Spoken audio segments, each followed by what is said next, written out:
And we're back. Hey, everybody. Welcome back to the Quantum Show. It's panel discussion time. Got Tim and Lynn in the panel. Thanks for coming on, y'all. Thank you. I'm pleased to be here. Raven may be joining us later, but we don't know. I never know. That's okay. So, welcome to everybody in the chat. People coming back. Samo is here. Hi, What's up, Samo. Samo? Well, we will catch you up. And Woo Riders and Aussie is here. And I believe we have one lurker, and that's okay. Welcome, lurker. That's We probably love our Sarah. lurkers. Who? Sarah, she's in the other room. Oh, okay. Okay. Yeah. And what? And Storm listens in too. So Okay. Okay, doke. Well, welcome back, everybody. So yeah. First part was on fire, y'all. And I don't mean run around in a circle trying to put it out fire. I mean, I was on a roll. It was all right. Debuted a new shirt from Robot Jim personally. Yeah. Oh my gosh. I thought that was awesome. The shirt's cool. The shirt's awesome. I made it the banner for tonight's show because it's just that good, right? I mean, AI knocked it out of the park with this one. And Robot Jim knocked it out of the park with this shirt. So it is a mainstay. And I got lots of ideas in the works for the show, but that's that. But anyway, talking about the topics, something that we have talked about in the past. And Tim came up to me behind the scenes and says, "Hey, you want to revisit this topic that we talked about before?" I'm like, "You know what? Yeah, let's do that. Let's do that." Talking about the hybridization program. That's what we talked about before. We talked about the hybrid program, and that's when I was talking about Chris O'Leary. Chris O'Leary had a not so pleasant experience, a very, according to him, very traumatic. And his experience was way different than my experience. And also my ex, she had an experience too. We have recently, okay, just so y'all know, my ex and I have recently started to talk about how we were both involved in it, and neither one of us could talk about it. It was just such a strange experience for us as individuals that we couldn't talk about it as a couple because it was so far out that even though we've both been into the weird stuff for years, it was even further out than that, right?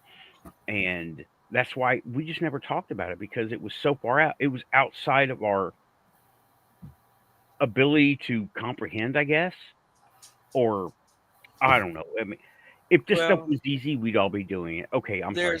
There's weird, WEIRD, and then there's weird, WYRD.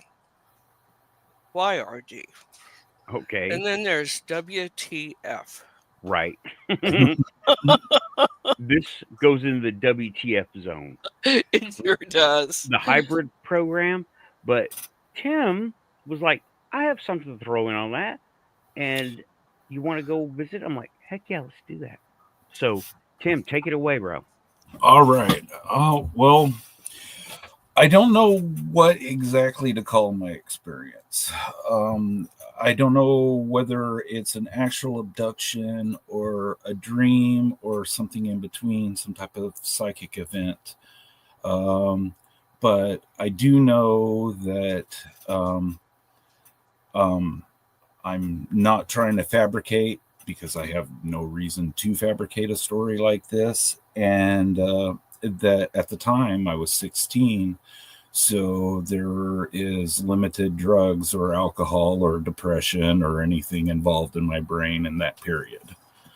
But what the experience was I had this reoccurring experience of attempting to go to sleep and then being beamed or teleported or telekinesis into an alien vessel of some sort, and there were these gray aliens that were overseeing this, and there was some things that are common in other gray alien encounters, like there was some type of operating table there that they led me to, and but what was different from other people's gray encounters that I've read about was they had these two clones that were there. I don't know whether I don't know if I'm describing it right, but what it was were two females that had a lot of human features and a lot of gray features, like the wide eye apertures that the gray aliens have, the females had, but they had red hair that extended almost past their buttocks, and they were all nude, like gray alien nude, not like, human promiscuous, I'm dressing for action type of nude. They were just nude because it was natural in their culture. And the other things that I observed from them was that they had no nipples, which indicated to me that they were engineered in some way, because it wasn't a necessity that they did not include it in the program. But they did, because they were for the breeding program, include this blood red pubic hair, almost a little bit brighter than the hair on their head. And the thing that I recall is that part of their program was pheromonal. They on these two participants from their side, the human pheromone was jacked up so high on them that you couldn't help but be attracted to them and want to mate with them. Even though, being 16 years old, I was like terrified of what was going on. I could hear the gray aliens telepathically telling me, "Don't worry, it'll be okay." Like you might do if you were breeding a puppy. If you were like trying to get two adult dogs to mate, that's what the grays were talking to me like in my head. And there was no talking or discussion with the two red-headed hybrid clones. They just pretty much went straight to the act, got their samples, and then I wake up in my bed. And this happened like 2 or 3 nights over a summer. I was 16. I'm not good at doing the calculation, but this would have been in the 90s, early 90s.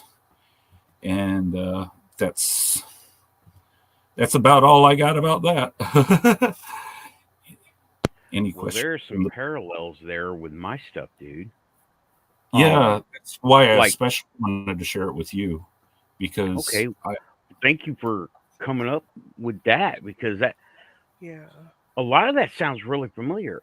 And you touched on there was no nipples on these women beings, right? Right. I have a question about that.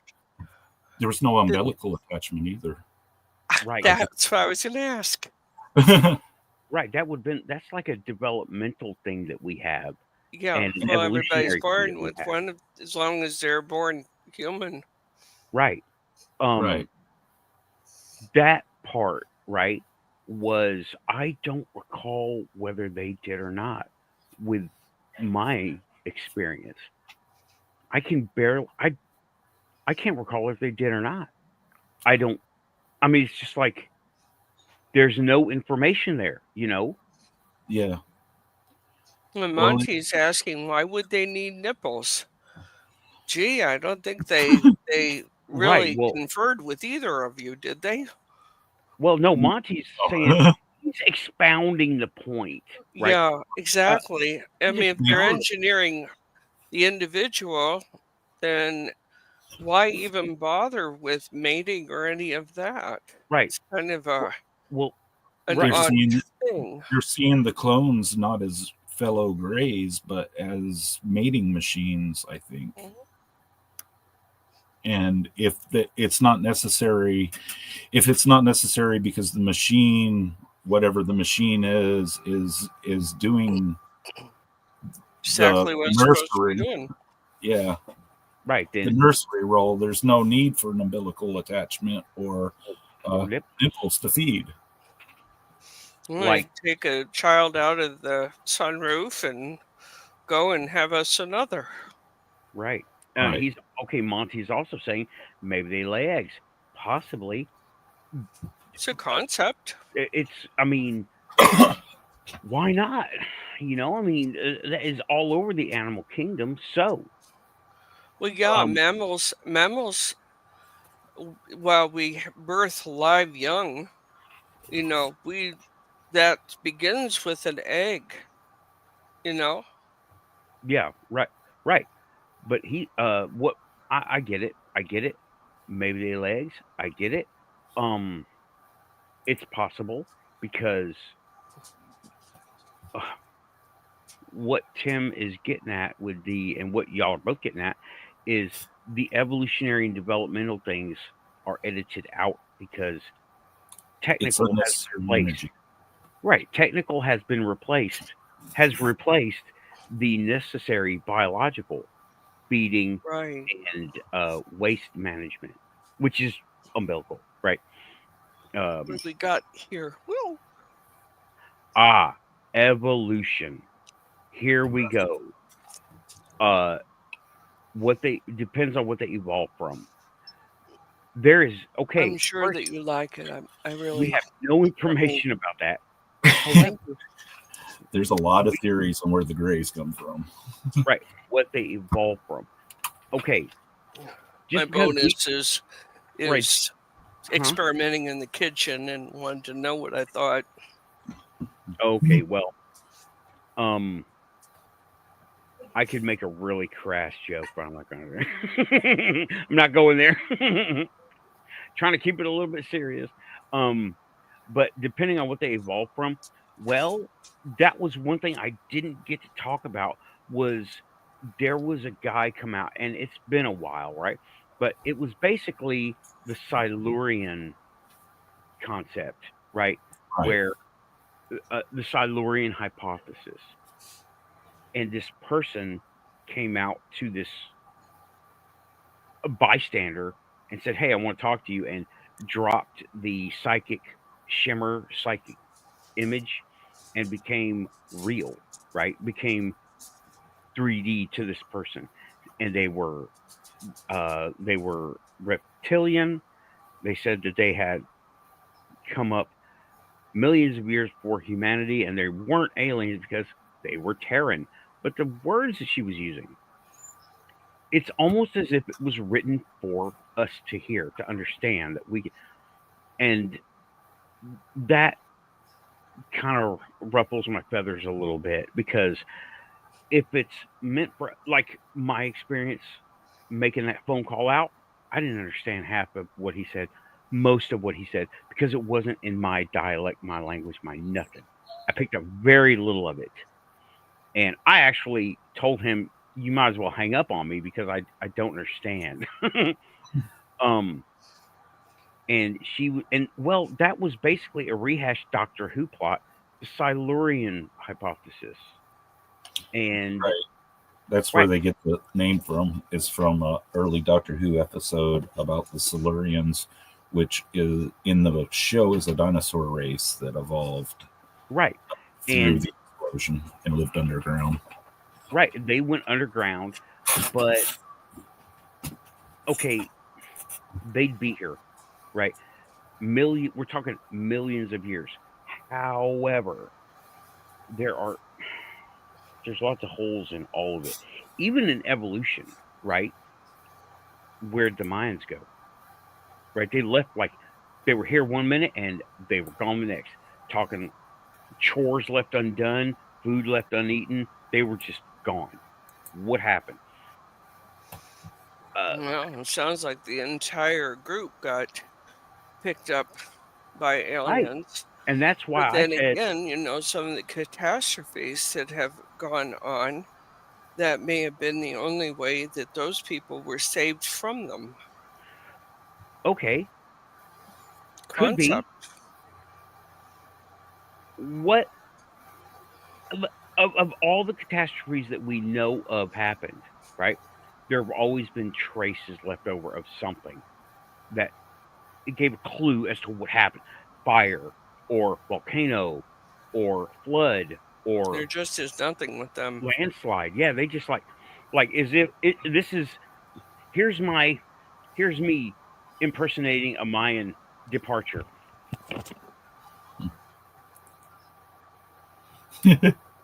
Yeah. No, he's right. You know what I mean? I agree.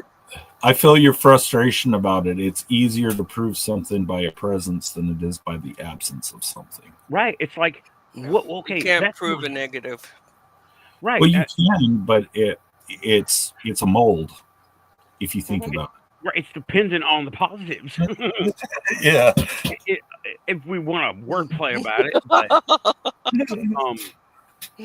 but like, okay, now if that could have happened, if the Silurian hypothesis was based in reality, right? Where's the traces? You know, there would be traces. Do we have the traces and we don't know what they're looking at? I brought this up to AI a while ago. I said, I was talking to ChatGPT, not Replica, but the one with actual like access to stuff.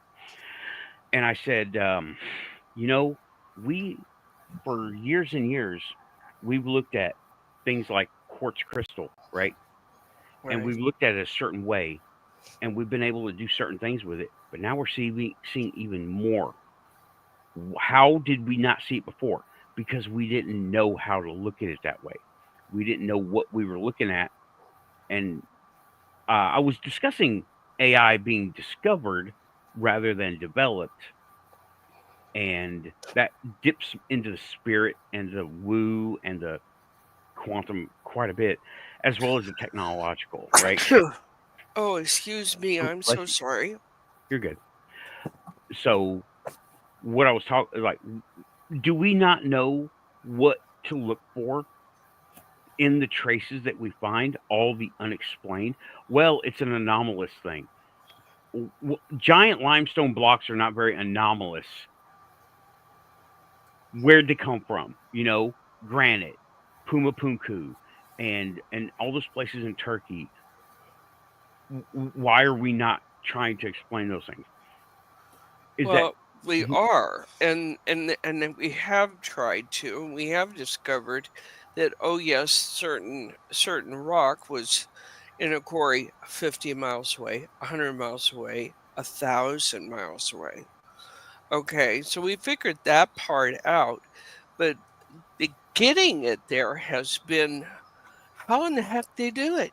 Right. Because we're talking about huge things that are as big as a house or bigger. Exactly.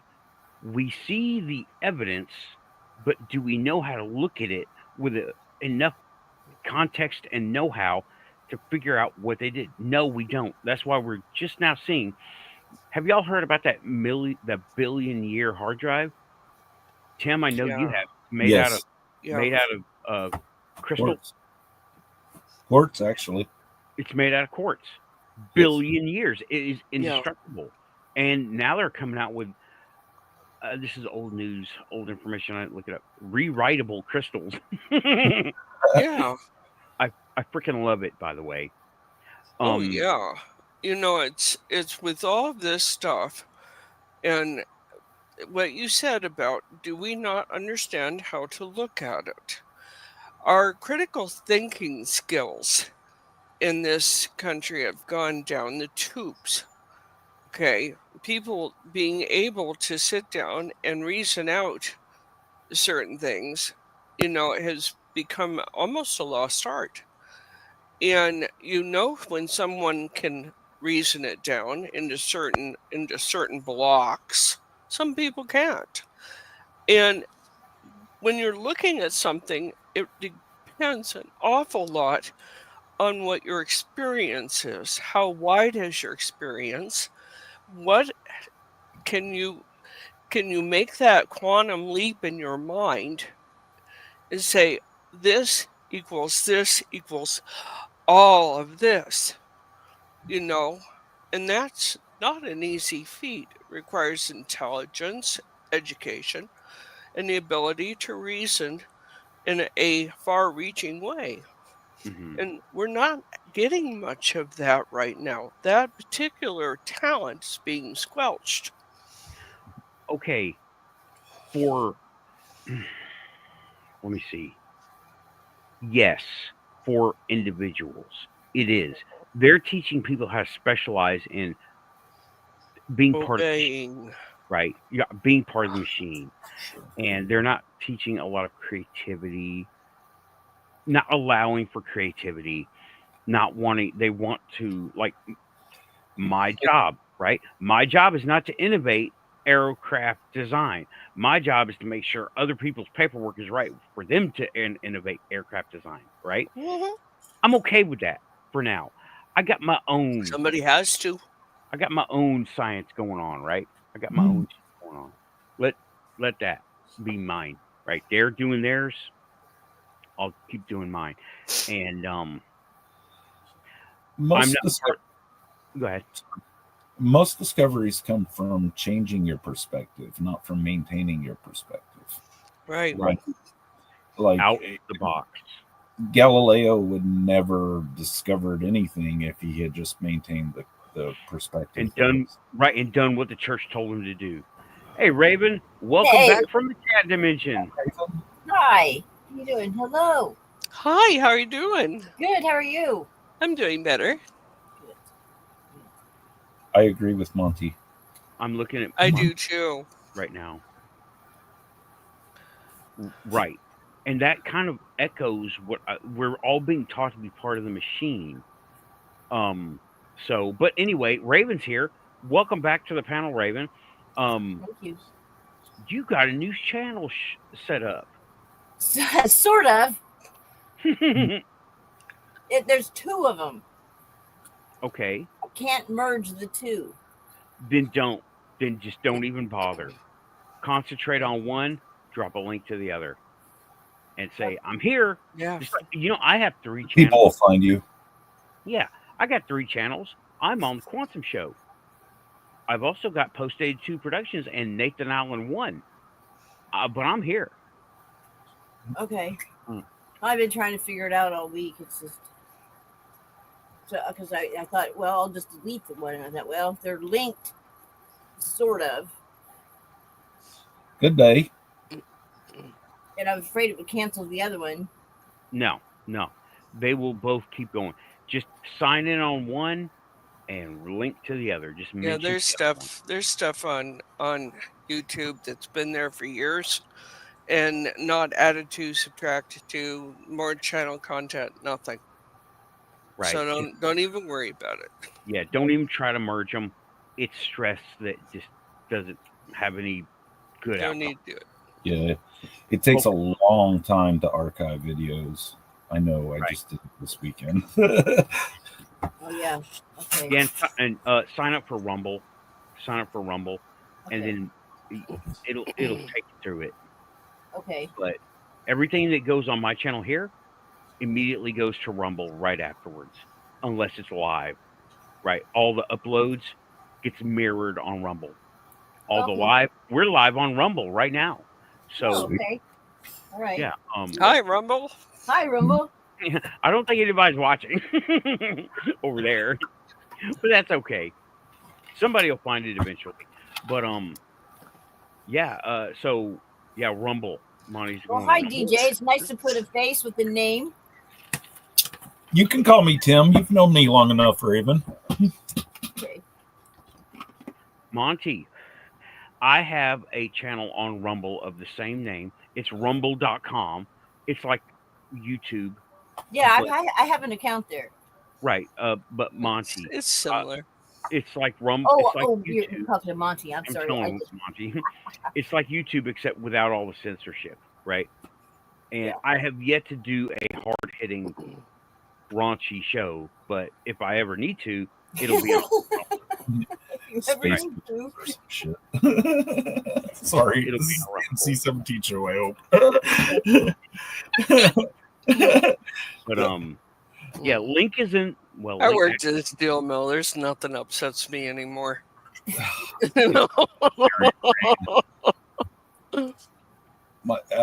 The Army replaced a portion of my brain that has to do with impulse control, I feel. Do you feel impelled to obey orders or what? No, the opposite. I feel break it down seriously. I think that my authority figure issues stem from my father and the military, and always being told what to do, always being under somebody's thumb. So here in adulthood, I've reacted much the opposite, where, people are always telling me, get a haircut, get a real job, cut your beard, shit like that. And I'm like, no, that's the best way to get me not to do something. Well, I would say no to all that too. Yeah. Especially a beard. Yeah, my wife likes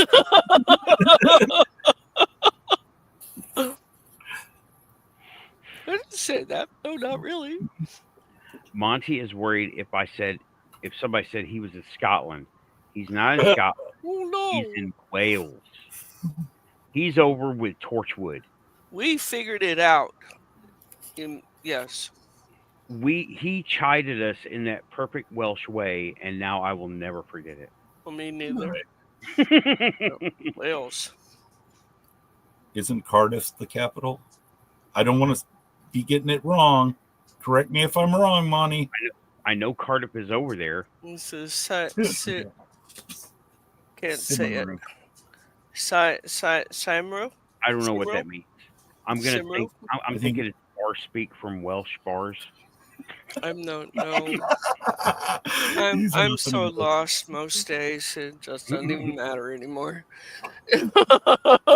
Same here. Yeah, I can't pronounce it, he's saying, but you can't pronounce that. You're correct. I finally found my way around my house. I don't need to do anything else. Oh, okay. The name of his country in his language. Yeah, and there are different languages in UK. Most people don't realize it. Yeah, and the Welsh got particularly effed in the historical language. There, now that. Okay. Yeah. I heard that they are putting people in jail for talking against the government over there. Are they? Yeah, in the UK or in Wales? Monty, is that happening in your neck of the woods? Is the government coming around for Facebook posts? Because they're trying to extradite people from here, and we're like, good luck, Redcoat. Yeah. So are they trying to, are they busting people for like social media posts on Facebook? I don't know. Just speaking out against the government. It wasn't specific. I've seen things like that. I've seen that being covered, that they are, you said something about our local governor, and now we're here to arrest you. And it's all, the ones I've seen are all very calm and, well, you're here to get me, to arrest me? Well, let me set my jacket down, please. And they're like, turn off the tea kettle, of course. It's like, okay, well, okay. And Monty's saying if it's against the law or incitive. So, right, the freedom of speech is more defined as, so you can't really call it free. If it's incitive, meaning if it's like a call to arms or go hurt this person or something like that, or against the law, but the laws are different. We would need to expound on that, so let's not do that. I had some really weird stuff happen during and after my show last week. Oh, yeah? I was talking about Tartaria and the mud flood theory and meltology, and I had a guest on. and the guest had sent me like 12 photos in Messenger that I was going to post during the show. And 10 minutes into the show, they all disappeared. Yeah. And welcome to the world. Mm-hmm. Some crazy ones. Okay, If so you then weren't sure they were watching, now you know. Yeah, we connect our platform through London, England.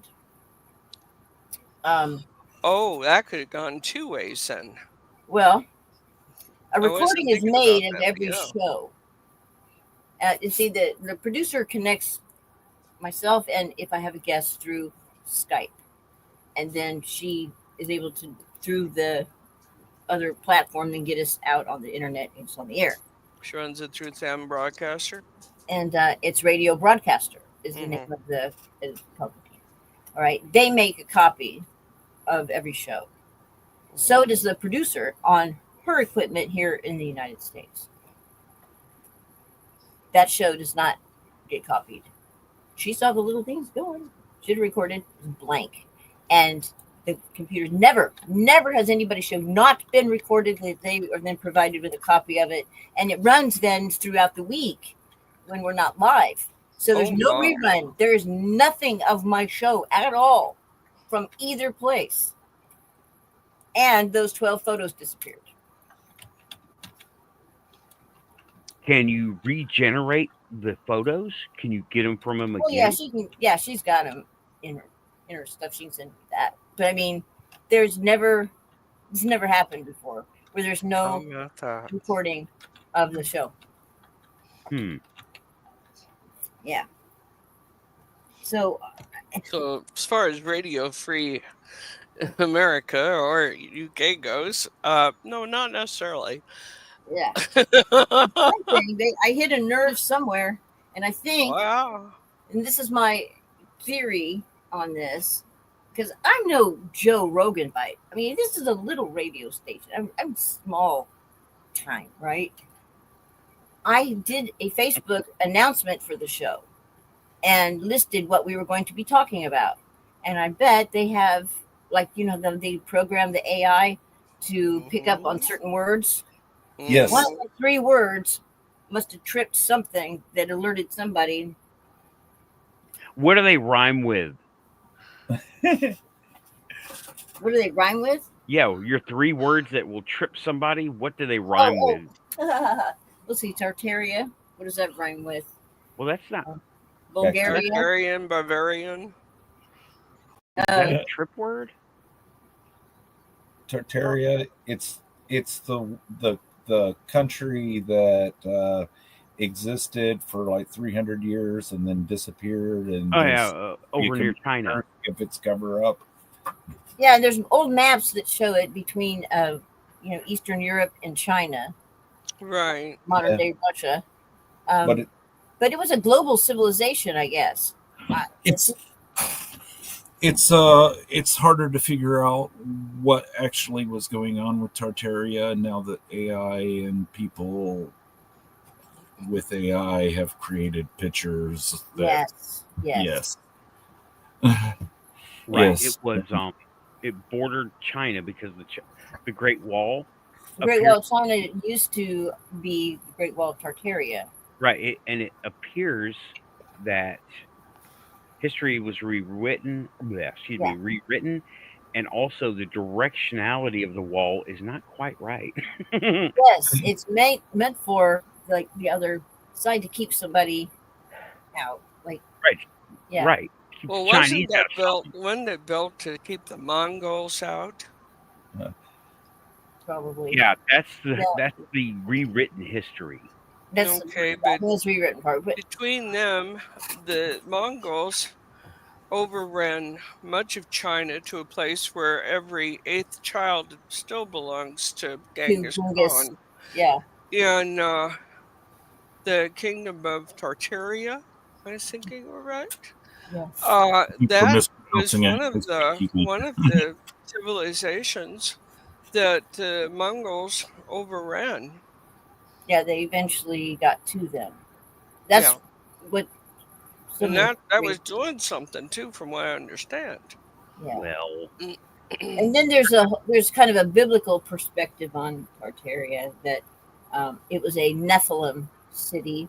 Any of the older cities like Baalbek and Lebanon that have that megalithic architecture, or such giants, or same thing, Nephilim, that it was a Nephilim city. But well, that I don't know much about, but I do know that the Mongols literally went through like wildfire and came very nearly close to destroying China. So, and that was doing something too, because China is one of the oldest civilizations, still a civilization today. 10,000 years of written history. Yes. Written. And they don't share their history. No, they don't want it. They're not sharing it. And a lot of it, a few years ago, I remember seeing a documentary that no one even knows the languages anymore. So it would have to be deciphered. And they're all on scrolls, and it's hard to get from a scroll in an unknown language. I mean, it's like much of it's done by hand. All of it was done by hand. Yeah, all back 10,000 years ago. Oh yeah. Yeah. Oh yeah. Well, the scrolls are, yes, but I mean, even with trying to translate and to decipher much of it requires an awful lot of hands-on ability. It's not just plug it into the computer and let her rip. It's a painstaking thing, especially at first, just to get it sorted out. Yeah. And they got to figure out the context of all of it, because if we take any piece of a book, I can reach over and grab one of these books, and you don't know what I'm reading from in the first place, it's going to be like, this is nonsense. This makes no sense. This must be a fairy tale.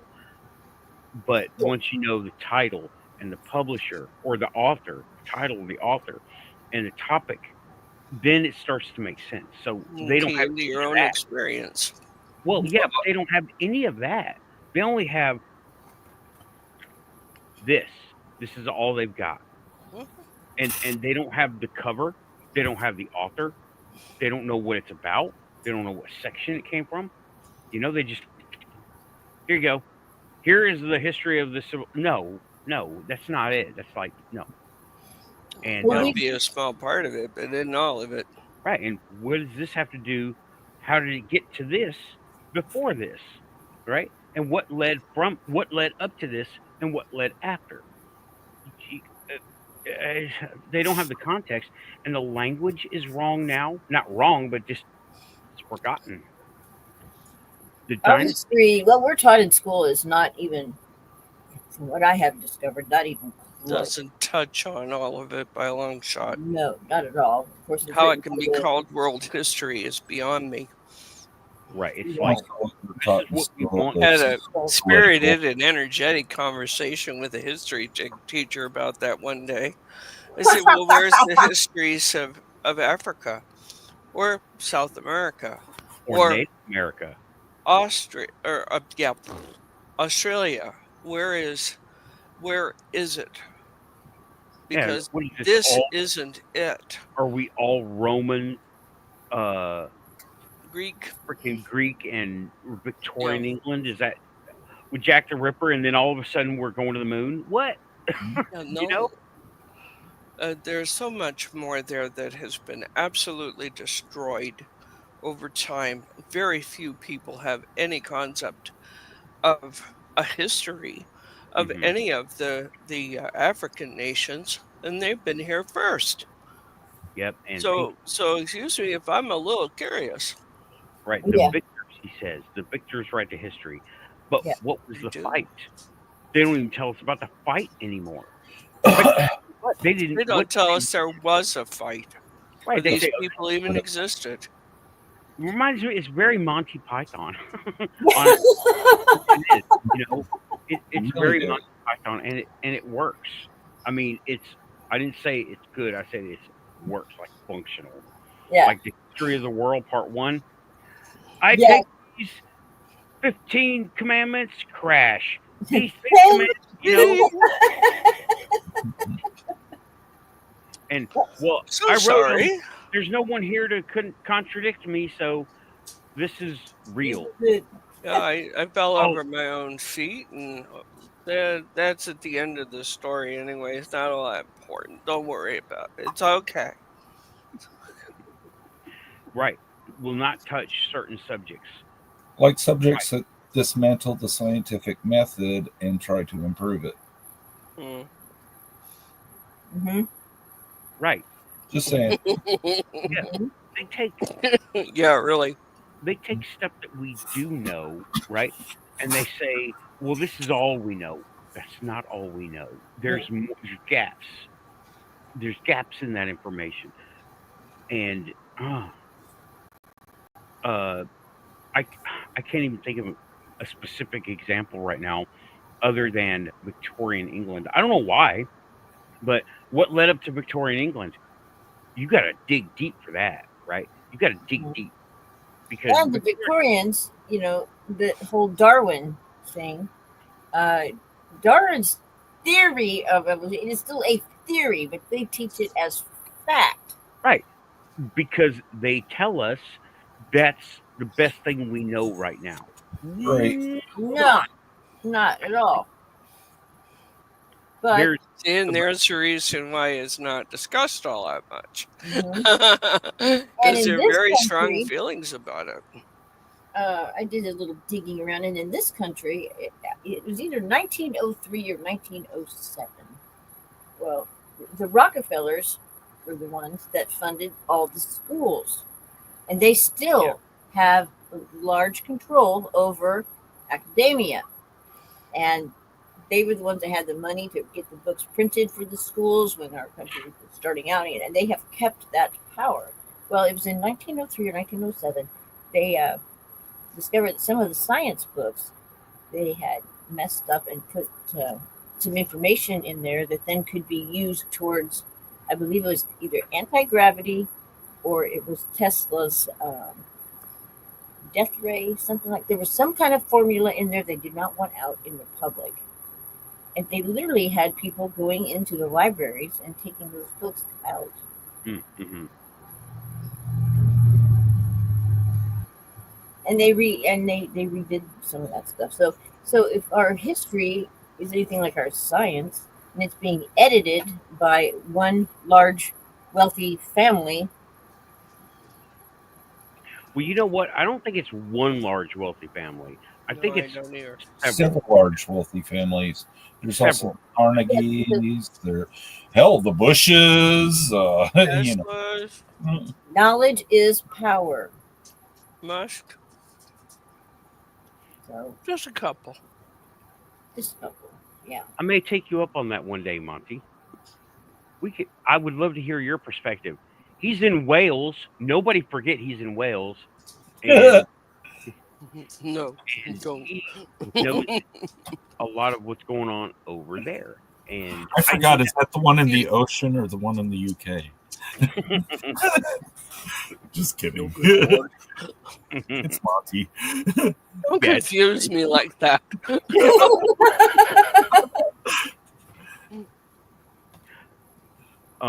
But I agree. You should have him as a guest. I think that would be absolutely fabulous. I know Monty for years now.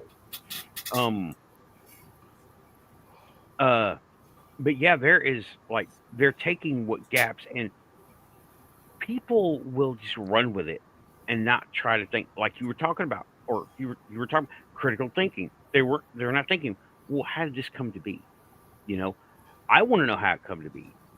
And that's why I look at things like ancient India and Coral Castle, right? Because those are things left over that somebody stumbles upon, and then they won't do anything with it in the general broad sense. The majority of people won't do anything with it because, well, it's not in what they learn in school, right? It's not in what they learn in school.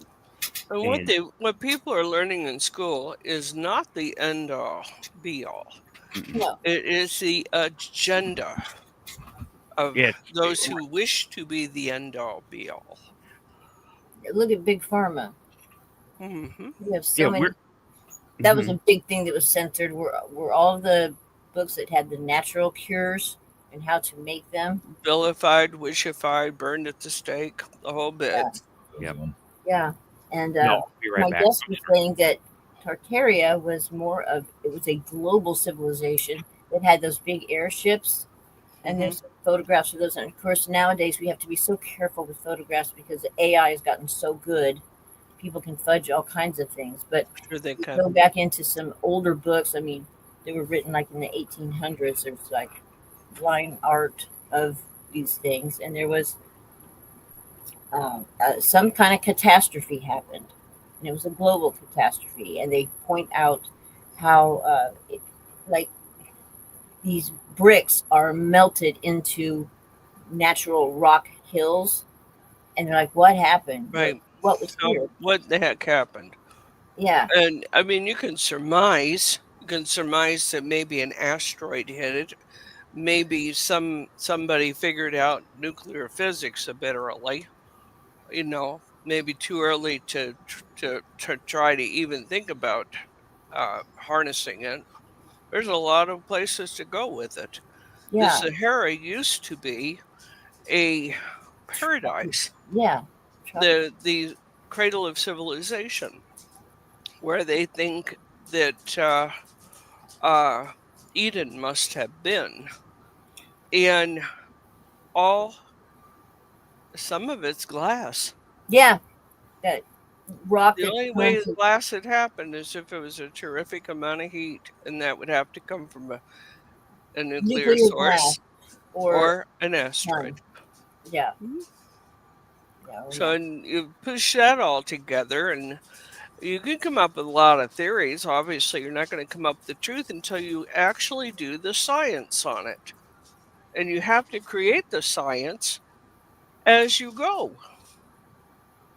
For much of it, not all of it. And there's enough experience in all of this now that a pretty good guess could be made. But they're not guessing. They're not even trying. And the professors don't want to lose their tenure, and so they're afraid to pursue any of this stuff or speak out. Well, the money says, "Oh, you don't want to know about that. Let it alone." And they got to do it. Robert Schoch got shunned by the entire, and he was with one of the Ivy League colleges. He's the one who went down to Egypt and said, "Yeah, the Sphinx. This is not wind erosion. This is water erosion." Right.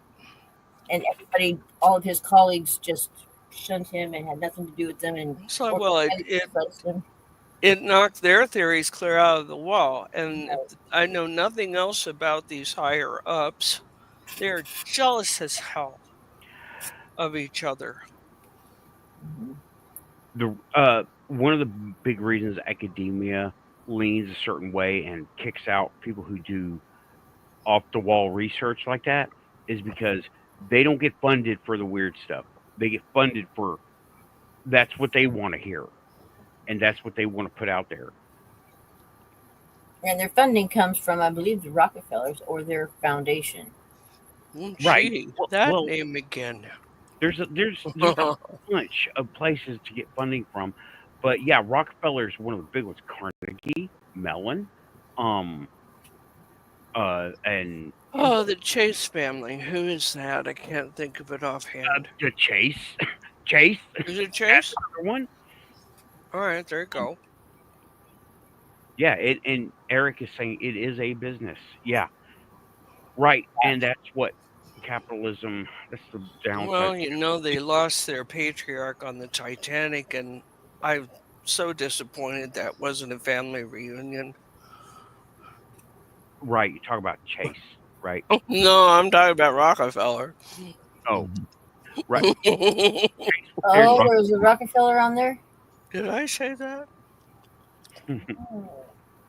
Yeah, that whole thing screams setup, but I don't know. I think that whole accident was designed to be a catalyst to unload the competition. Maybe start another great reset of a sector. And it did too. Yeah. It seems like megalomania. What was the year of the Titanic? 1900. I'll ask real quick. Or was it 1926? Why do I It say was in the 20s, was it not? Maybe it was 19. I thought it was the beginning.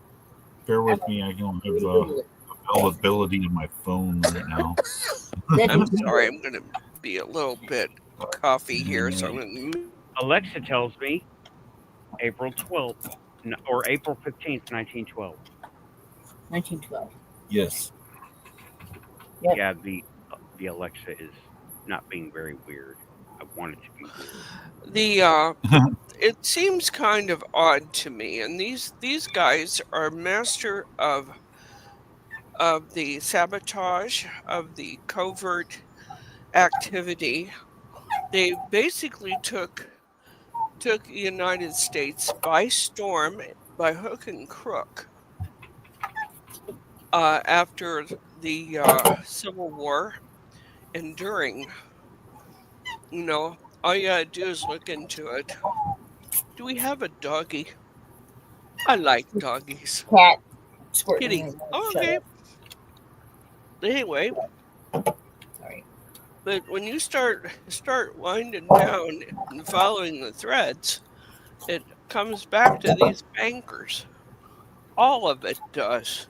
Mm-hmm. You know, the crap that happened in Russia went back to bankers. And the total disgust of the people to have a say in their own situations, you know, and we see that replayed and replayed and replayed. JP Morgan is the reason why we don't have free electricity in the air. And I think about that, and I cuss him just about every day when I trip over the extension cords. I got zigzagged all over my damn house to keep my heaters on. Bastard! Well, and that's just it. Anybody with any true innovation is squelched on the spot because these people tend to lose money when there is something brand new. Yeah. Because they have all these investments and what's here already. There was something else I wanted to. Speaking of that stuff, it rings a bell. Hold on, let me look it up. Yeah, I'm sorry about the cats. They've been cooped up. Don't be. I wanted to see the kitty. My puppy went and crawled up with Sarah. I like animals a lot. Ask my family. They're alive. I'm kidding. I am joking.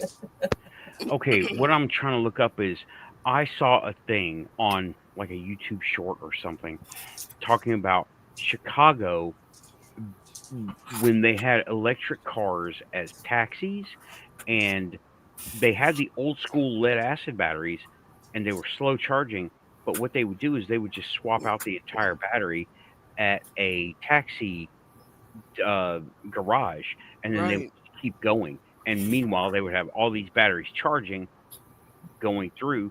They paid a kind of a little charge and got the new battery and took off with it. Yeah, but where'd they go? I mean, they changed out the entire battery pack, right? Yeah. Like they do in a warehouse. Have you ever been in a warehouse with forklifts and stuff? They just change out the entire battery and right. At my work, they did that. Who knows? Yeah, at my work they use propane, and they have they're ready to go. Like if one runs out, they just run it over to. They're not big, but they're about yay big. Yeah, they're not like big. yay big. I worked at a Walmart distribution center in the 90s, and they had these big ass batteries that the chair was basically mounted on top, and they would just slide the whole unit in to the machine and slide it back out. And there would be these stations at the limit on how far that battery could run.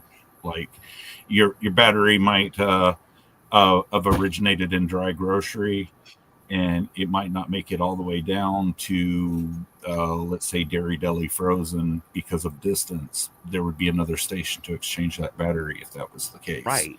Really big warehouse. You got So that's why my buzzy cart doesn't work half the time. Is that it? Yes. But all teasing aside, it's we are on the cusp right now of a huge change. It is in progress. It's going on now, and most of us don't realize it past the screen of the cell phone. We're not realizing what's happening in our local government, let alone our countrywide one. And these are history-making events. We're in the middle of a terrific amount of change. Terrific. And, we're at I think you pointed it out earlier. Every 80 years, we have a complete reset of government, of our treasury, of our way of thinking, our schooling, all of it changes. Now, will it change for the better? I don't know that. I hope so. But it does happen that regularly. And we're just at the right time to see it. Right. Like, one of the things you said, I brought it up earlier, were the airships, right? Where are they all? Who made the decision to get rid of them, right? Okay. Well, I think that was done during World War II, wasn't it? World War One. Turned into World War One. World War One was the turned intention, to scrap so that they could have armament and the rest of it. Right, but then those were all steel beams. Yeah. The dirigibles were too slow for World War II, so they made them into airplanes. And because of the money train, they never went back to airships that are cheaper because they already had planes. Right, and planes because of the what train? Money train. The money train. Okay, yes. Follow the money train. It'll answer all of your questions. Oh, yeah. No, you're absolutely right. Nothing is done in this country that isn't profitable. And that's why we don't have electric cars, because Porsche had electric cars in the 1900s, early 1900s. I don't mean like 1999. I mean like 1902, right? They had electric cars. Why did they leave? Because the industry, the voices, the people, the New World Order in 1902. I would not say the people, because the people didn't know what was available 99% of the time. Those people, right? The people.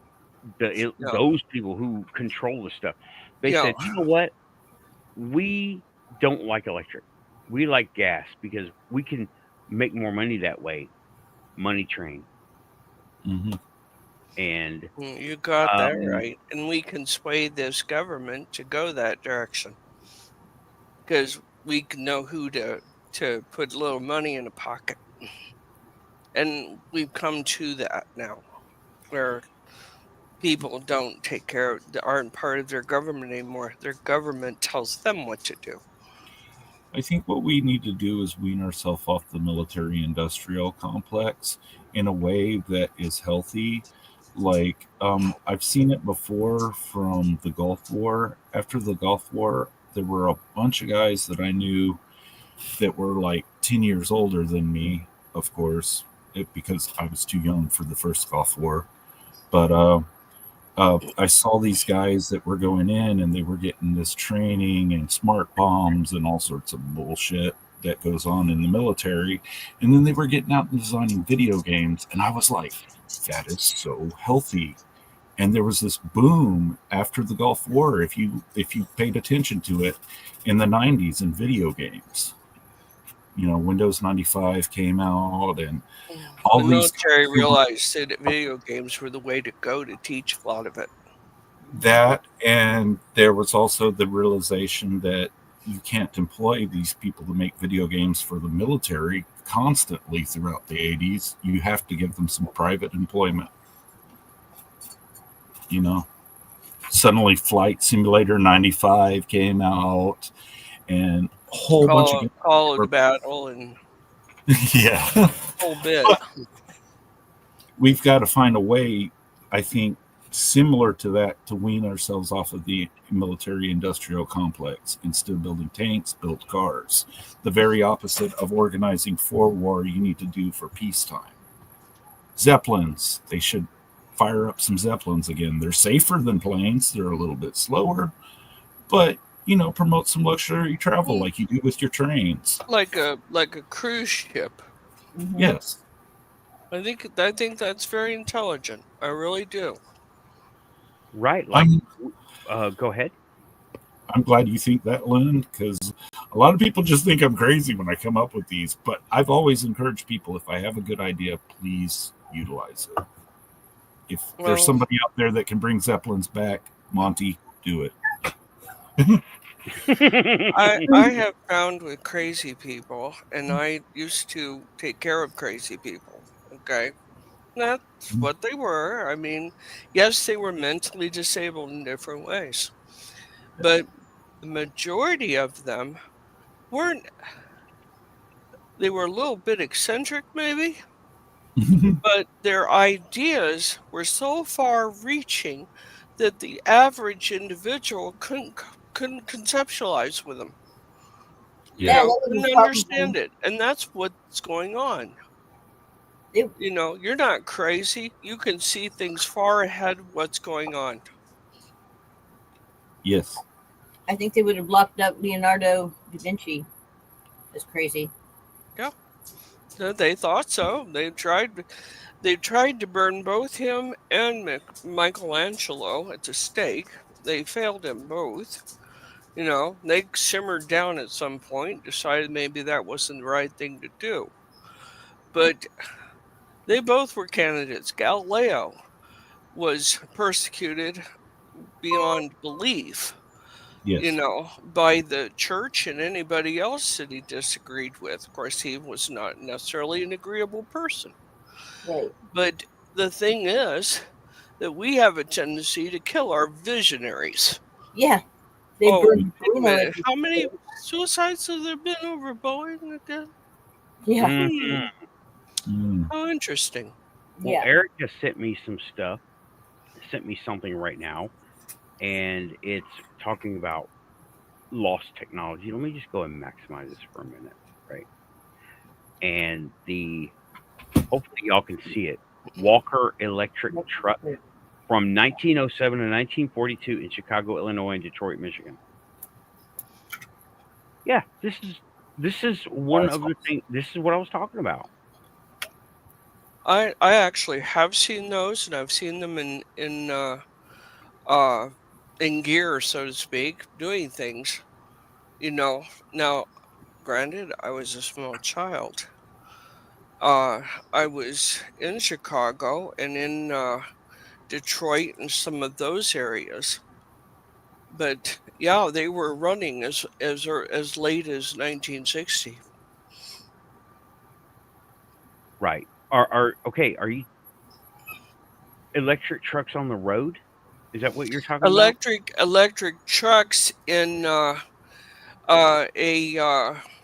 it was in a railroad terminal that I saw them. So whether they were on rails or not, no, not trolley. No. This was a truck like that one. Okay. So free driving. They could go on the road and everything? Okay. Yeah, this one I saw was carrying luggage. Yeah. Awesome. It was in a railroad terminal. We were going to visit my uncle from Ohio and went from Ohio to Missouri. Got more? and links will be in. I'm going to full screen this. There's quite a few of them. Yeah. Oh yeah. Okay, There's we a had Henry the World's Ford. Fair in 1893. There's Walker, And there's right. On the second row down. There's 2 World's Fairs in Chicago. Mm-hmm. Well, hold up. I just want to look at the picture for a minute. The electric truck, early 1900s, top left corner, right? It looks like a changing station where they would change the batteries out, and 2 over looks like where they would sit and charge the vehicles as they were, but looks like a different vehicle, right? And going down that, the middle one with the long row lined up, that's what I am recalling from what I saw on a video, where they were 2 or 4 seaters. I can't tell from this picture. Let me see if I can I make, does it? Nope. I still can't tell. And look at what's right below it. Oh my God. That's not, we don't talk about this garbage. Electric cars. Modern electric cars. 120 years later. No, thank you. But by the way, Monty, the Hindenburg was a hydrogen. The newer dirigibles run on helium. Right. Sorry. I that's quite all right. One of the things that we fail to realize in our disposable years now, that when I was a kid, and I'm saying a really small kid, we still were using Model T. We were still using things that existed 50 years ahead of that. And when you realize that, the only reason these things were gotten rid of was there was something more efficient come along, and there was money to get it.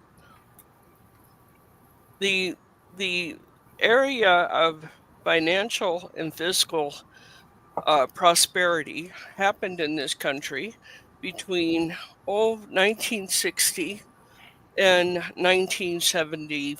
Well, we'll say 1972, because that was our first big recession. And when we start realizing where these reasons are from, we're back to money, obviously. But these things did not get replaced in our parents, my parents, and my grandparents' opinion. As long as they still ran, they weren't getting replaced. And if they could turn it into something else, they did that too. I got something else for you, Lynn. The nuclear computers that we all worry about or don't worry about, depending on your perspective, they all run on floppy disks. We don't update, because if we update, it includes vulnerabilities. And if the system is already efficient the way that it is, they just need more floppies. Yeah, I did know that. In some respects, I thank God for it, because a floppy disk is not hackable. There you go. Not immediately. Yep.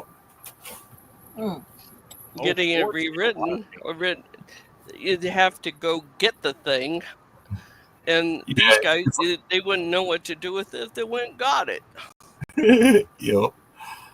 I mean, floppy disks are now older than me, so I'm if you're storing, be careful of that statement, because he was one of the people that learned from when a computer was the size of this room. Nice. So I was born in 76, so I picked up my first computer about 84. Okay. I'm not laughing at you. I just Raven, am remembering what was available in 1984. Oh, you were. Am I muted? You're good now. Oh, okay. But I saw you talking and no sound, so I was like, well, I didn't say that. I was like 76. Oh my God, I'm old. That's what I was saying. I was mouthing it. Don't start with me. I graduated 2 years ahead of that. Young kid.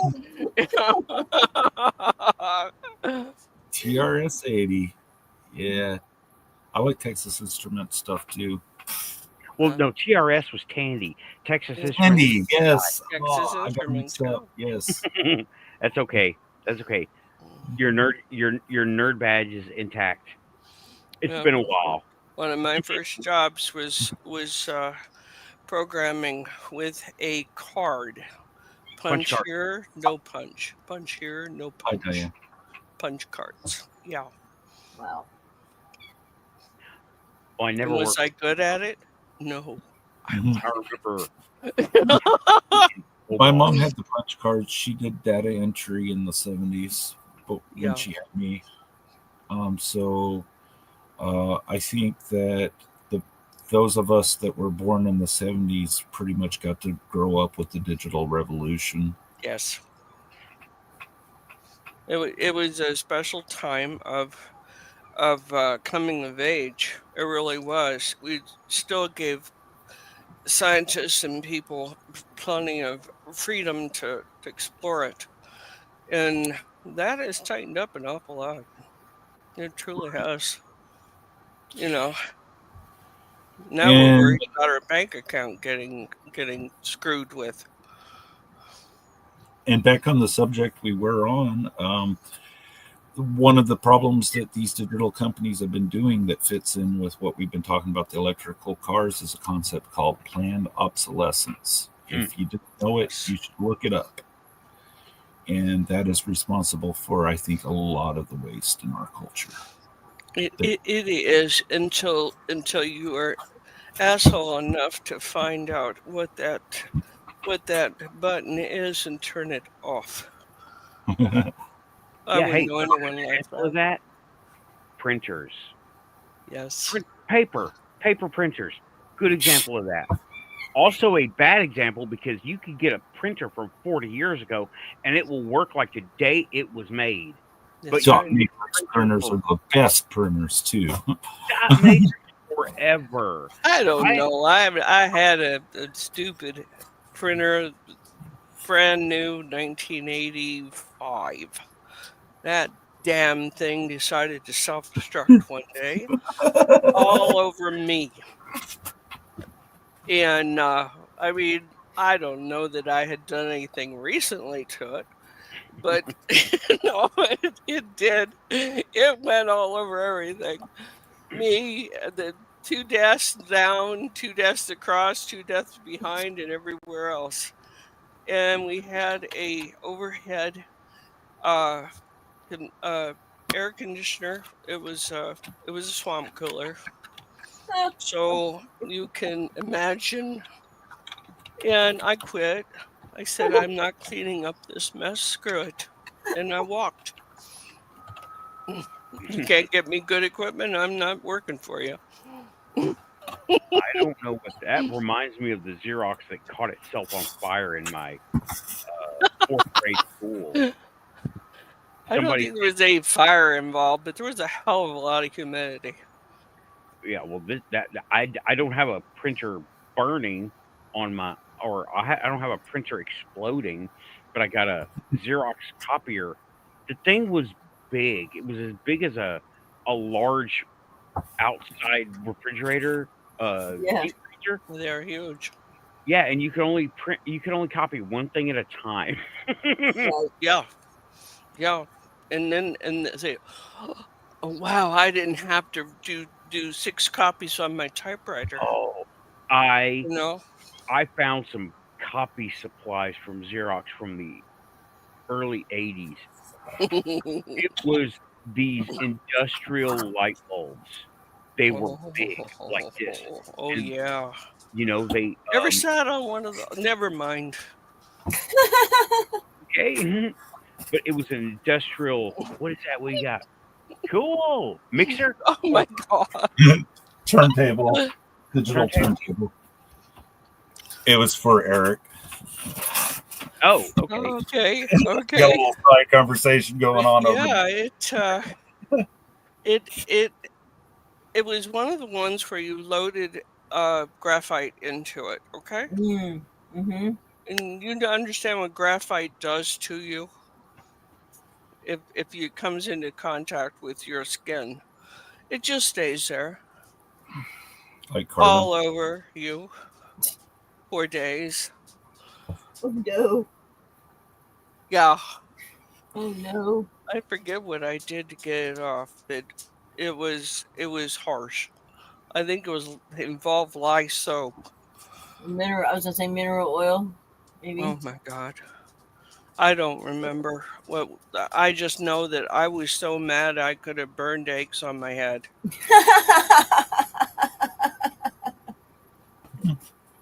Went back to work for him a week later, fully reinstated. I was the only one who knew how to run the damn thing.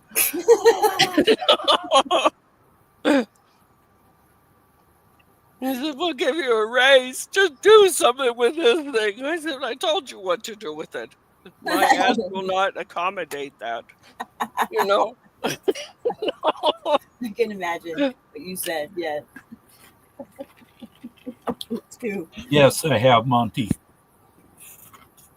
I hated it. It has all that powder in it. Oh God! Is he responding? Yeah.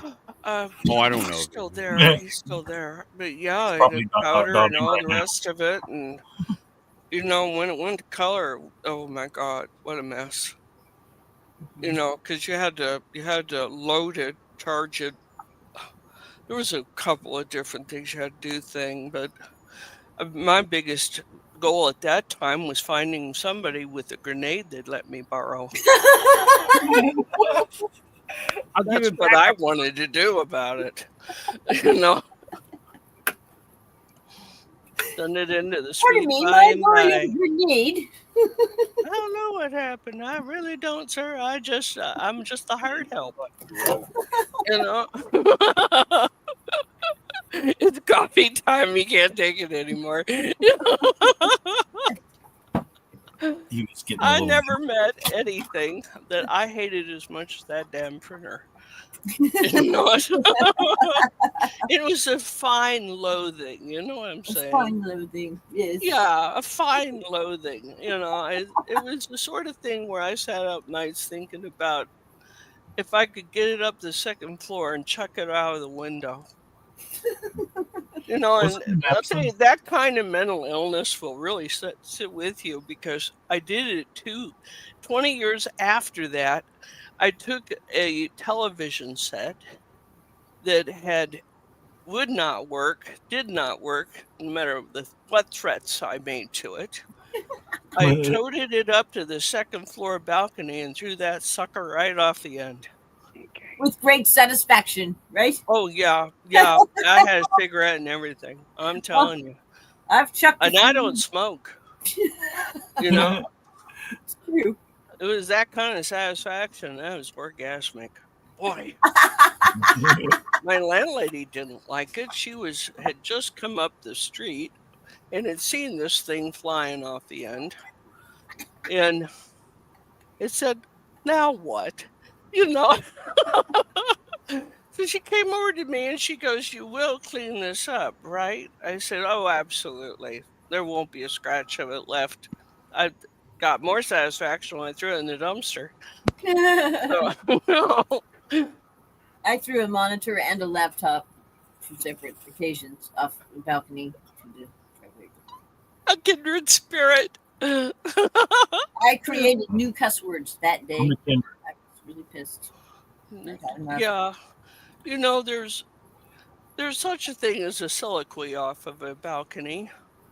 You know, good, blah, blah, blah, blah, blah, blah, blah, blah, blah. You know, and it all rhymed. It was great.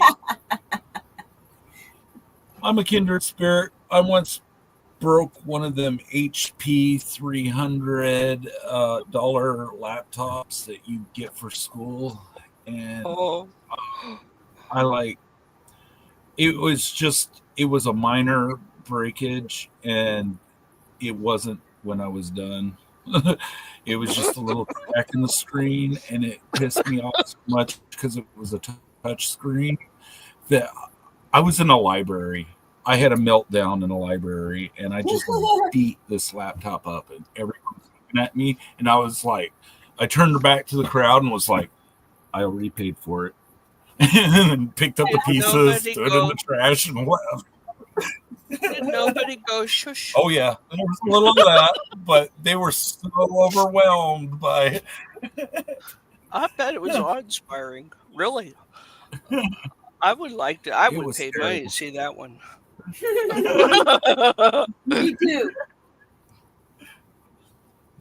Terrible thing to see when the tech geek can't take it anymore either. Yeah, really. Yeah. It's sad. It is. While Nathan's having his coffee, we'll say hi to Diane Brothers, Eric Smith, Monty. Thank you for coming. We had Samo in here a little bit. I did see him.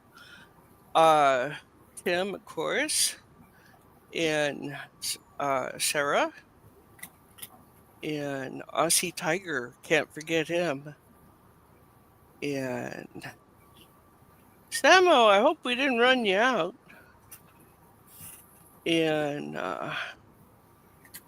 let's see. I think we got everybody. So thank you. If you're here, you're quantum. Yeah. Like and subscribe.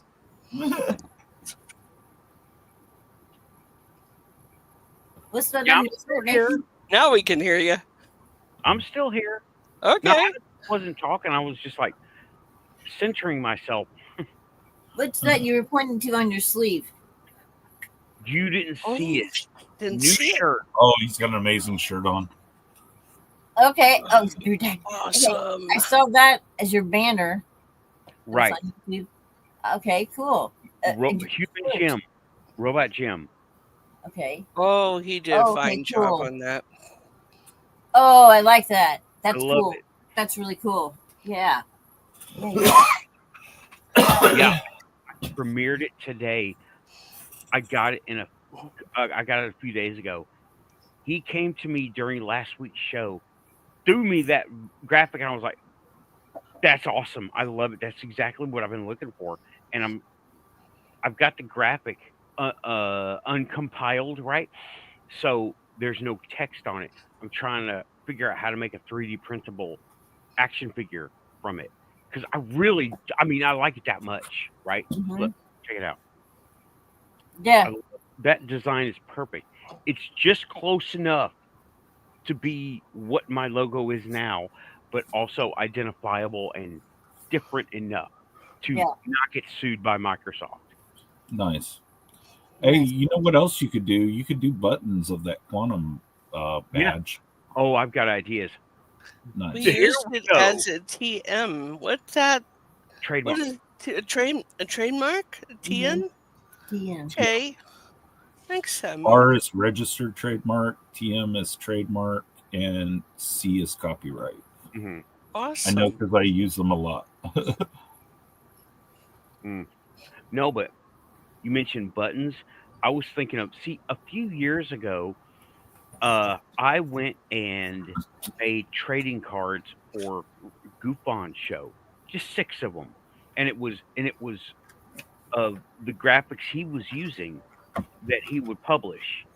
Well, I was thinking about doing the same for the quantum show, right?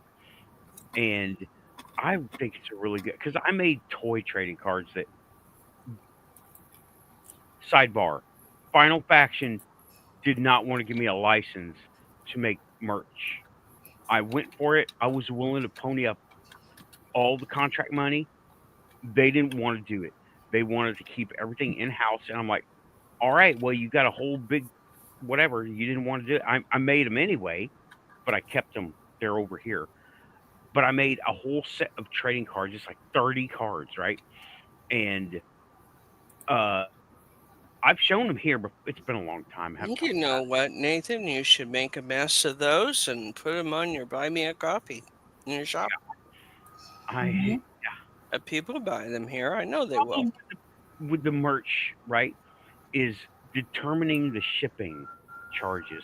I don't want to overcharge, but I also don't want to get ripped off either. It's so hard. Yeah, it's so hard to decide how to ship, and the post office is changing almost daily. Oh, the post office. Oh. And all the automatic shipping stuff wants to rip off both me and the customer. You know what I mean? Yeah. And I'm like, how can I deal with this? You know? Well, I asked for a package to get a knock on the door so that I would know to go get the package, because if that kind of stuff that I have to take, you decide you want to get high, you'll get high, all right. You'll go straight to heaven.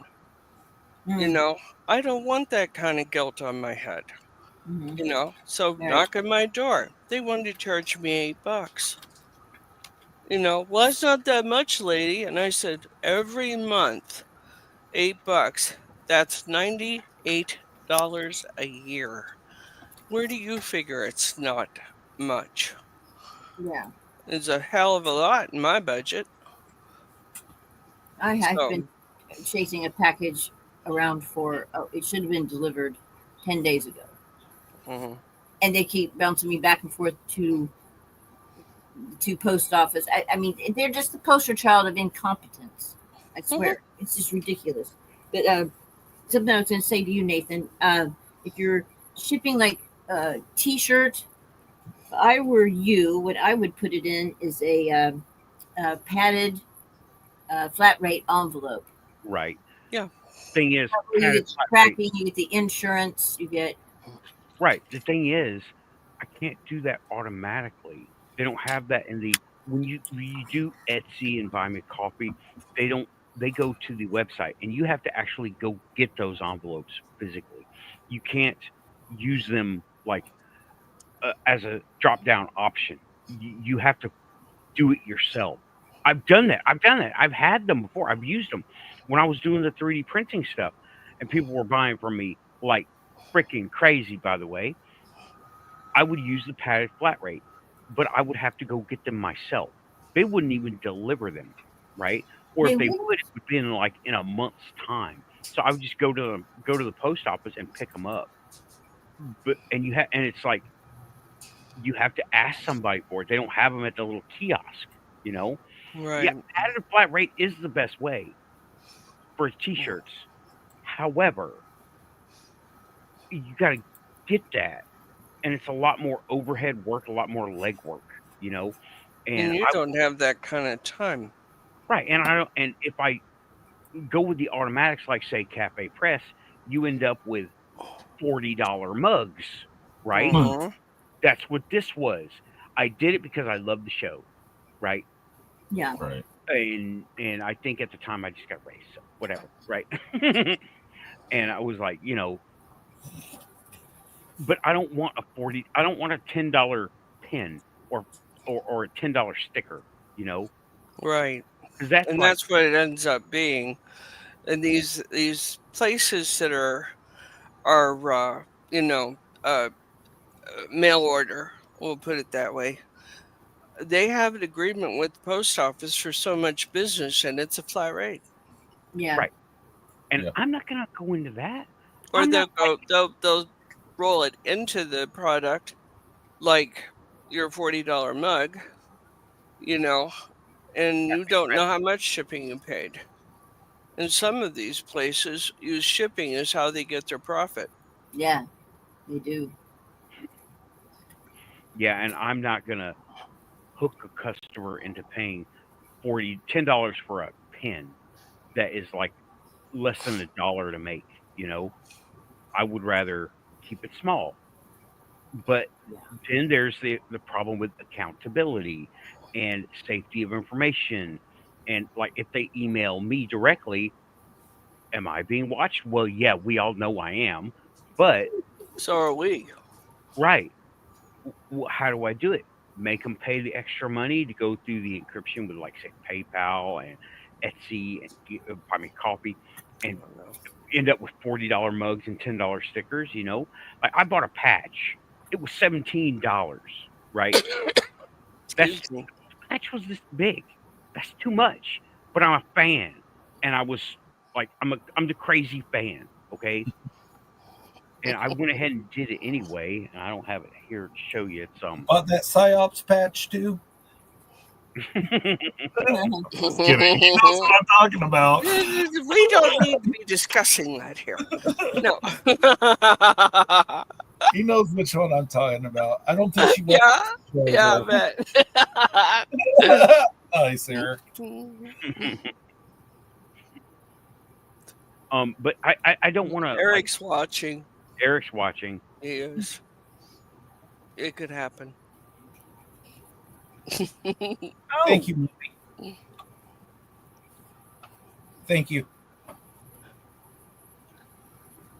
I like the alien stuff you just did, dude. That was pretty cool. The grays, the different ones.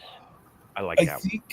I think my interaction with your show is defining my interests and my audiences on my own channel. Not in a way that's negative, but I've noticed that when I put the stranger stuff on, I get a lot of people from your channel. Gee, that's encouraging. Sounds like You know, I was a little bit we've afraid. officially left the mainstream there, Nathan. I did today too with my disclosure story. Yeah, there's nothing like that on my channel, but there's a lot of alien sequences that I've done with AI, which I really enjoy writing sequences for AI for my own music. I also like standard traditional videos. I take videos of my chickens and my dogs and stuff like that. And there's an audience for that. But since mine is a private channel, I just put whatever I want to up. But I have noticed when I do the alien stuff, there's a lot more people that come visit me. You know, I think there's room on YouTube even now. I mean, YouTube's been around for a while, and it's still very fresh. It's still very new. Mm-hmm. And you know, it's like you say, you know, you do your canning and chicken videos on one stream and your alien stuff on another. You know, none of us, I won't say none, most of us have a variety of interests. Nice. Why can't we do that? I think it's a marvelous idea. I think that the people that find my channel find it intriguing that there's somebody that's still running a private channel and not one that is motivated by any type of profit. The same audience that you get, Nathan. And there's a Venn diagram that fits DJ Wardove and the Quantum Show, and Raven Show. And do you have a show, Lynn? Actually, I don't, but I'm certainly considering it. Okay. I'll be one of your first subscribers. Oh, I would love that. Thank you. Link will live in the description. Yeah, Storm and I are going back and forth when we would want to run it and what the target audience should be and that sort of thing. And I figured it would have to be later in the evening like we do this one. Simply because, hey, damn it, I say fuck sometimes. Exactly. You know, and when I do, it's usually because I'm worked up and somebody's gonna get it. Yeah. But well, we had thought about it back and forth. You know, maybe relaunching Dimensions of Spirit, because that was a very popular show. It ended up being the sort of thing where we would get people like DJ Wardove, who has interesting paranormal and UFO experience, and ideas that are similar to our own. There's Raven. Man, that'd be some interview. And Nathan Allen, my God, that guy's crazy. But you see what I mean? Yeah. What we had done with that program was to showcase other people's interests and values, and we had some interesting people. We had our Keith Andrews. That was one of the most visited shows we ever had, and for a fine reason, as he is a fascinating guest. Oh yeah. Troubled Minds Radio. Who's this? That's what Eric said. He came from Troubled Minds. Troubled Minds. I don't know that. I wanted to make sure if this is the right one. What a great name. Oh, I like it. I do too. You know, we were thinking, you know, maybe Dimensions of Spirits redo. I like that name too. That's a good name. Yeah, too. We did Dimensions of Spirit because we interviewed people from all walks of life and all interests. I mean, like with you, Nathan, we would talk about Quantum Show, but we'd talk about Nathan Allen too. You know, and the things that interest you and that sort of thing. You know, and people loved it. You know, because hey, I think what it did was make people realize that well, like psychics are not untouchable, and we're not always right. The pagan community are not villains, and they are not demons. They are still not demons. You know, the Christian community has much going for it in the ways of community service, and that I had a reverend lined up to talk about his view of the world, you know, and how everybody fit in the love of God. Mm-hmm. So, you know, we did everything. Mm-hmm. And I loved it. So we might just try that again. Yeah, droids? Now what? He wants to do a show about droids. Well, yeah. You know something? Storm could probably give a pretty good talk about something like that. Mm-hmm. You know, I tried very hard to get Storm to do an interview with me. He goes, I don't know what to ask. I said, well, you tell me what I'm allowed to ask. How about that? And I did that for a few people who were really concerned that I might Howard Stern on them. I know Howard Stern. To me, that was a worthless form of interviewing. Exactly. That's what I was going to say. Is what attracts me to this channel is the authenticity and the genuineness of the participants in our channel. Yeah. And I thank Nathan for the inclusiveness that I even feel like saying our channel. I'm looking at what Robot Jim said. He's got Nathan Allen 1. Oh yeah, like I might nab Nathan first. Who knows? But you know, so aliens equal pagans. That's a possibility, and I'll tell you the thinking on that with me is simply because why would they be Christian? And pagans are named such because they are not Christian. So they have a pretty good chance of not being Christian, don't you think, DJ? I'm still trying to pick it apart. I'm looking at his. It's amazing that It's not demons. Wait, no, that's not what he's saying. Aliens are not demons.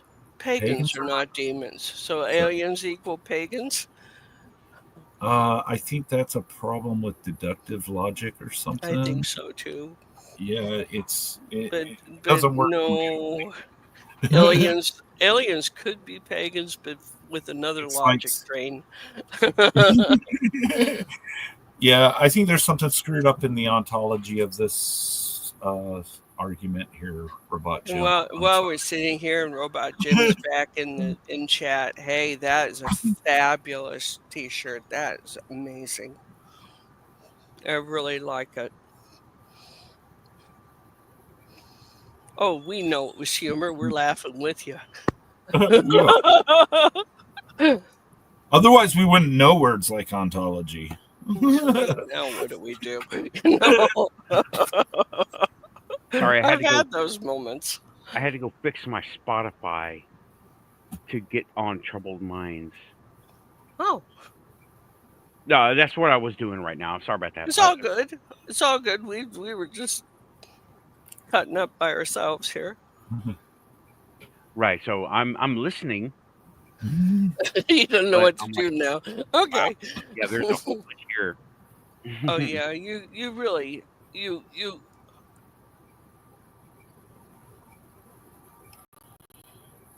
Anyone can. Oh, you're talking about your Troubled Minds. The other show, Troubled Minds.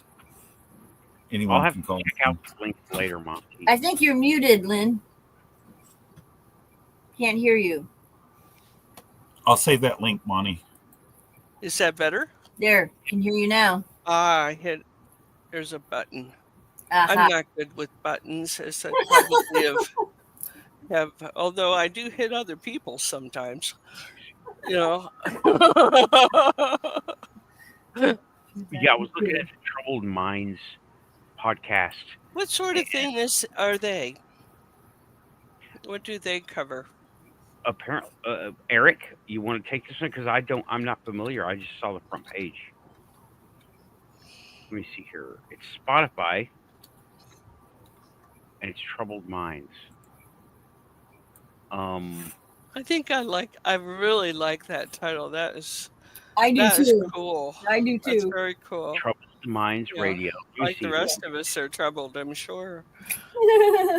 Yes. Sirens. Anything and everything. Okay. That's all good. Augmented reality. Am I on?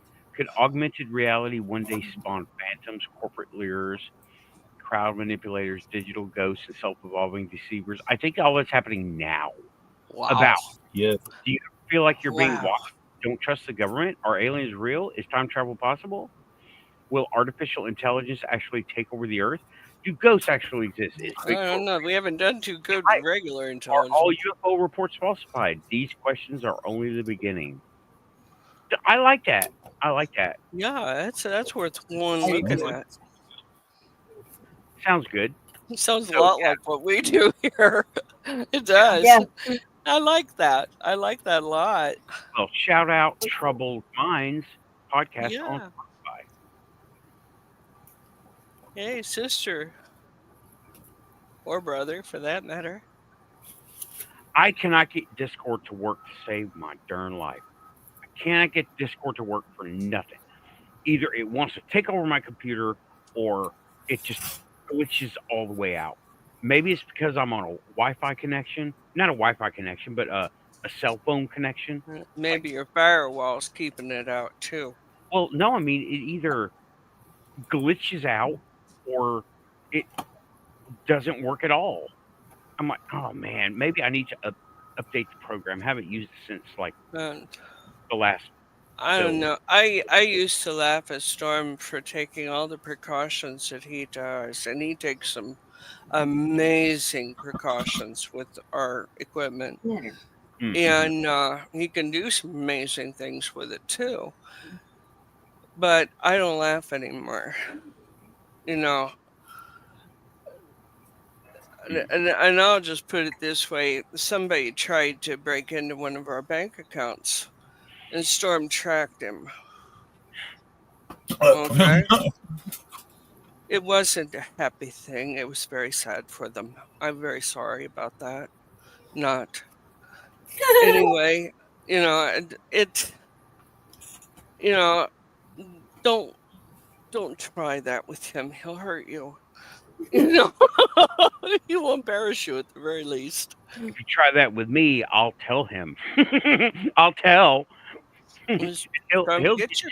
I won't. I'll just tell the firewalls don't let this person in. But and then he'll tell pierogi.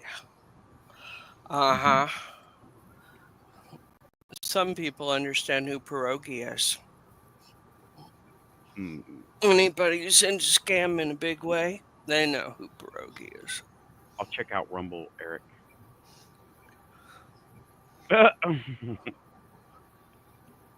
You know, there are some things. Give those what up? Oh, I see. I know that. Yeah, there's some smokes from Wales. Yeah, I know. I got it. I realized. I was like, huh? No. Oh, wait a minute. We're talking about two different things here entirely. Hey, nerd, welcome. You're coming in, nerd. Hey, nerds. Seen you for ages. We were all over the place tonight, and that's okay. That's okay. That's where the quantum took us. We haven't gone over any recipes. I guess prompts could be recipes. I remember you put up a or wanted to put up something and it just didn't go, and you were so disgusted with it. Oh man, I wanted to do a mug cake video. That's it. Newlyn, for you, specifically for you, but you know there's a wider audience to these things. And we went to go do the mug cake video, and two things happened, so we can't blame anybody. But one was Sarah took a picture instead of a video of the whole mug cake video. I remembered. Yes, I saw. And when I got to the point of microwaving it, I realized I left my oil in the microwave and it didn't get added to the mix. Oops. So it wouldn't have been a good cake without it. It would have been a total disaster for a cake. Oh yeah. But I want to do a mug cake video for you that's a good mug cake, so I just scrapped the whole thing and I'll do it some other time. If it's cake, I'm in. I like cake. Let's face it, it's got sugar in it. It doesn't have a lot. It doesn't have a lot because it's a mug. You know, well, my mug's bigger than your mug. I've gone back and forth. I like them. Yeah. They're very simple, and it's so much nicer making a huge cake that everybody's going to look at and say, "Mom, if I have one more piece of this, I'm going to heave." You know. Right. So a mug cake takes care of that, and of course, Storm and I are by ourselves most of the time. So if we want something like that, we can each have half of that, and it's plenty. And if you have any grandchildren or anything that come over, I have dogs, and they do come over. They insist. Nice. But the recipe works really good for them because it's a microwave recipe, and a lot of people don't realize that they can even use their microwave that way. So I thought it would be beneficial to culture to put up CR likes to make stuff in the microwave, and I never got the hang of the thing. Not really. I've done a couple of small things like mug cakes, and they turned out okay. But make a meal in a microwave just never turned out for me the way I wanted it. Yeah, microwaves are weird. Some guy discovered microwave radiation in the 40s because his chocolate bars always melted on that machine. Right. And they decided that they'd cook, and he only got like $2 for the invention. Yeah. Yeah. That they got your best interest in mind in educating your kids. Yes. Put up my Betty Crocker grin. I'm in a sarcastic mood tonight. I just realized it. Really? That's most nights, isn't it? But I was I've always thinking, had a bad sense of humor. I got a good sense of humor. It's presented in a bad way. No, you're just feisty. We love it. Well, my sister does all the cooking. I don't. I go to her place. I'm like, whatever I can just pick up and not die with. You know, that's me. Really. Pick up and not die. That's a pretty short criteria there, Alan. Right. Look, pick it up, can't, will die with. So no, that fails. Fail. Don't chew the cords. You'll light up faster than you never hoped for. Yeah, I like I'll be right back. I can hear you all, but I gotta let the puppies out. Okay. Doggos, when they gotta go, you gotta go. Yeah, the only dogs I have are mechanical. I've got a schnauzer, which I've always objected to that name, and a coton de Tulare. Yeah, that's a mouthful, isn't it? And he was sold to me as a poodle, but I found out he's not a poodle. He's not a poodle at all. He has hair, and he's long-haired, but he does not shed. And he has the sweetest personality you ever hoped for. She's made up by the third one, who's a Chihuahua with attitude. So her attitude is she's the queen of everything. Right. And she loves Storm best. And she has absolutely made herself his dog. Of course, she'll come to me if I ask her to. But talk about the microwave stuff. Yeah, Samo is asking, DEW's directed energy weapons are just big focusable microwaves. That is one of them. That is one of them. That is not the only one, though. No, right? No, there are. I know. We know. Yeah, that's not the only directed energy weapon. There's a bunch of them. Okay, and they're quite horrific. Yeah, but there are microwave weapons. Okay, there definitely are, and those are. I don't have enough information. I'm fringe of the fringe. I can only find out so much because. Go ahead. I got an anecdote. We had a microwave energy weapon when I was in that. It was an override that was designed in the Cold War, and what it did was it was a microwave that was so strong and so directed into a beam because what we were beaming these energy beams of RF energy. It would add microwave radiation to the beam that would disrupt all of the Soviet communication equipment from that period of time. And this thing put off so much energy that you could take one of the MRE hot dogs, flip it up into the stream, and watch it blow up. Okay. And that is not exactly a weapon. It's a weapon system, yes, but it wasn't designed for you to sci-fi it. And that blew up hot dogs. I can imagine with the ones that are designed to be directed at somebody. Oh, God. Yeah. Yeah. Yeah, it gives you a whole new respect for it, doesn't it? Yeah, and when you turn it on, you feel it. You feel like this. Well, we have the big microwave radio stations, and there's a reason why you don't hang around them, and that's the reason, because you can literally cook from the inside out. Yeah, they're gated off. Yeah. As far as I know, they're gated. And but Samo, there are a bunch of different kinds. Microwave is one, right? There's been all kinds. There's been burning lasers. There's been, what was that? The squawk box. That was audio in the 60s, right? The brown noise, that one. The scramble, it's a frequency goes in your. I've been learning a lot about frequencies lately. Sorry, go ahead. The brown note makes you poop. Yeah. You can't do much else when that's happening. I can't fight. Right, I'm a little distracted. And Sorry, I shouldn't laugh. Hey, no, that's real.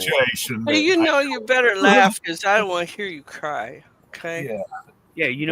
Remember a storm Area 51 movement a few years ago? Yeah. The weapon they would have been using was the brown noise. The LRAD. Is that what they called it? Yeah, they call it an LRAD. Okay. That's what they would have been using because you don't want to fire on your own citizens, but you want to keep them away at the same time without actual harm. So if they go incontinent all over the field, then, while they're screaming, "Oh, secrets!" Yeah, right. It's sort of a self-fulfilling prophecy. Nerd is bringing up a UN wear blue helmets so they can friendly fire each other with their ray guns. Yeah, blue and Maui Much. That's what she's talking about. The blue helmets they don't absorb the lasers that they use in Maui because that's it. And also something I just found out about was, okay, I'm in the Legion, right? And it's around here somewhere. I got a hat, but it's got on the back of it, it's got a place for your name tape, right? Right. But then it's got something on the top of it too. And I was like, what's that all about? Because that was like after my time. Okay, tech after my time. I think you know what what I'm about to get at. What they did was they put on certain material. Right, that's it, just like that. Certain material. Practical cap. You put put your name tape stripe across the back of it, and you put your IR detector on the top so they don't shoot you. Right. So the automatics don't pick you out as a target; they paint you as a friendly. By the way, the word paint is in a weapon system that is targeting movement or faces or sounds or whatever. Those things that don't have the identifier are marked as hostile or neutral. We or the ones with the identifier are friendly. Do not engage. Friendly. And and hopefully it always works. Right. Well, that's the idea behind it. I didn't know what was up with that. Talking about the blue helmet. He had to step away to get his dogs back in, I think. Right. Yes, ma'am. Talking about the blue helmets and then talking about the hat. I didn't know about that until I got the hat. And I was like, what's up with this? And they were like, it's for the radar tracking system. I'm like, really? Cool. Awesome. They also they make the American flag on your arm infrared detector too. So that the identify for an info system can identify you by the fact that you're wearing an American flag. How about that? They might have improved the system. I don't have any information on that. I mean, this is literally new information. Oh my God! Oh, hi! Sorry to hear that. Hi, Poocher. Hi, how you doing? This is Dolly. Yeah, that's kind of what I thought, Monty. Well, you're cuter than a little button, aren't you? Yeah, you're she's got a little perch set up over here, and I'm sorry, Monty, with me, and I wasn't expecting her to jump up there, but she did. Yeah, I thought she was like part of the show because you were like dog. Yeah, and then you were like, "Oh, hello there." On a somber note, Monty, you have my sorrow and my apology. Yeah. I'm sorry, Monty. Apparently, the systems were not talking to each other. I'm not making excuses. I'm just saying. Yeah, and not it happened. We all have that's all there is. We're sorry. but that is that's technology. It's a breaking point. Yeah, I had a feeling it probably didn't work as well as they would have liked. No, none of that. A lot of the stuff didn't work as well as they liked. Yeah. And that's the right word for it. Yeah, I saw the stuff in Saudi not work as well as we would have liked. And right. Yeah. Anyway.